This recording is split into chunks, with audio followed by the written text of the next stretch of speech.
Hi maths topic wise PYQ பார்க்குறோம். So இந்த question நமக்கு சிம்பிள் இன்ட்ரெஸ்ட் பேஸ் பண்ணியிருக்கு. எத்தனை ஆண்டுகளில் 8% வட்டி வீதத்தில் ரூபாய் 5000 ஆனது 5800 மாறும்? ஸோ நமக்கு இங்கே என்ன கேட்டிருக்காங்க, நம்பர் ஆஃப் இயர்ஸ் தான் கேட்டிருக்காங்க.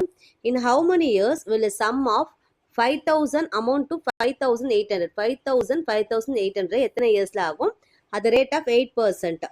ஸோ நமக்கு சிம்பிள் இன்ட்ரெஸ்ட் ஃபார்முலா தெரியும், SI equal to PNR by 100. So இது என்னெல்லாம் நமக்கு தெரிஞ்சிருக்குன்னு பார்த்துடலாம். ஸோ ஃபர்ஸ்ட் இருக்கிற அமௌண்ட் சம்முன்னு கொடுத்துருக்காங்களா, அசல், அதுதான் அசல். P தெரியுது, அமௌண்ட் கொடுத்துருக்காங்க. பட் நமக்கு ஃபார்முலாவில் என்ன தேவைன்னா SI தேவை. சிம்பிள் இன்ட்ரெஸ்ட் எப்படி கண்டுபிடிக்கலாம்? மொத்த தொகையில இருந்து அசலை வந்து கழிச்சிடலாம். 5800லேருந்து நம்ம என்ன பண்ணலாம், 5000 சப்ராக்ட் பண்ணிடலாம். 5000 சப்ராக்ட் பண்ணிட்டோம்னா நமக்கு கிடைக்கிறது வட்டி, சிம்பிள் இன்ட்ரெஸ்ட். இதான் நம்மளோட simple interest.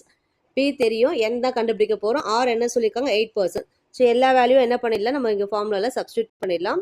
எஸ்ஏயோட value 800 equal to P value 5000 into N தெரியாது, 0. ஓகே, R வந்து 8/100. ஸோ இங்கே என்ன பண்ணலாம், 0 கேன்சல் ஆகிடும். நெக்ஸ்ட் ஸ்டெப்பில் வந்து N மட்டும் நம்ம என்ன பண்ணிடலாம், ரைட் ஹேண்ட் சைடில் ரீட்டைன் பண்ணிக்கலாம். மற்றதெல்லாம் வந்து லெஃப்ட் ஹேண்ட் சைடில் எடுத்துகிட்டு வந்துடலாம்.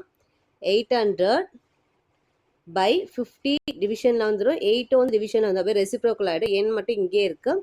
இது 0 இங்கேயும் கேன்சல் ஆகிடும். இது ரெண்டும் கேன்சல் பண்ணால் 10 டைம், 5 டேபிளில் 2 டைம். இப்போ N ஈக்குவல் டு நமக்கு என்ன கிடச்சிருக்கு, ஆன்சர் 2ன்னு கிடச்சிருக்கு. 2 இயர்ஸ். இப்போது 2 வருஷத்தில் வந்து 5000 நமக்கு வந்து 5800 ஆகுது. அது rate of 8%. Answer option A.